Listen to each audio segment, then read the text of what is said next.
Let's do this.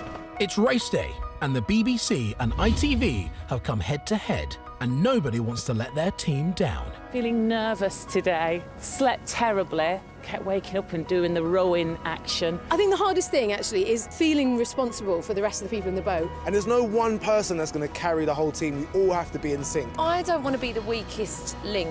So I was supposed to be rowing in the ITV crew, but I've got a couple of freeloaders on board. I'm having twins. So Kath Bishop is stepping in for me. In a boat race, there's only one winner. Team ITV definitely want to be that. Team ITV can do this. Of course we're going to win. Team BBC are a magnificent machine. We're going to bring it home. We're going to win. Well, the Olympics, you've trained 3 times a day for 4 years. Here we've trained once. But I think they're ready for it. I think we're going to get a fantastic race. And now, over to our commentator, Andrew Cotter. May the best channel win.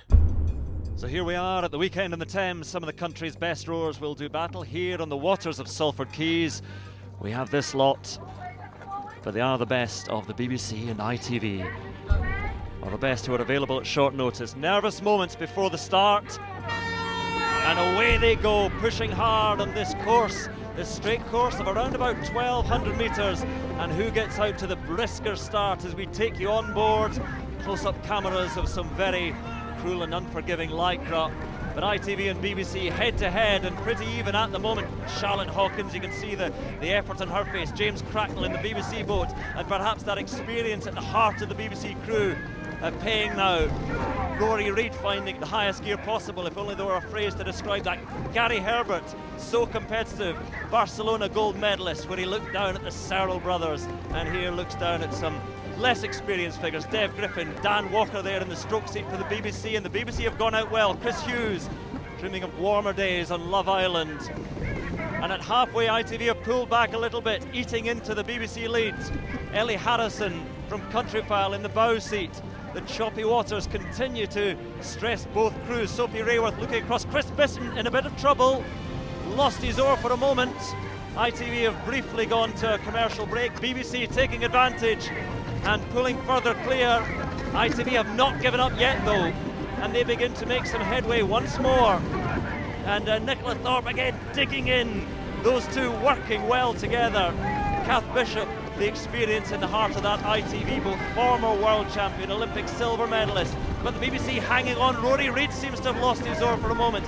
A chance then for ITV to try and come back. The final few strokes. Charlotte Hawkins, all that effort taking its toll. Dev Griffin digging in once more. The BBC holding ITV at the moment, and the crowd lining Salford Quays, cheering on their favourites. BBC against ITV into the final metres, and the BBC will take victory in this sport relief celebrity boat race. Winners of the Clash of the Channels.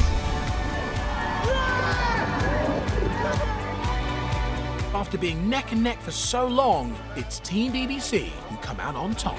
Well done! But a valiant effort by ITV, who gave it their all. We started well, you know. I'm really gutted. Team BBC, all that's left to do is to give the huge honour of presenting the trophy to Sir Steve Redgrave. The Sport Relief Clash of the Channels. It's BBC! Yeah!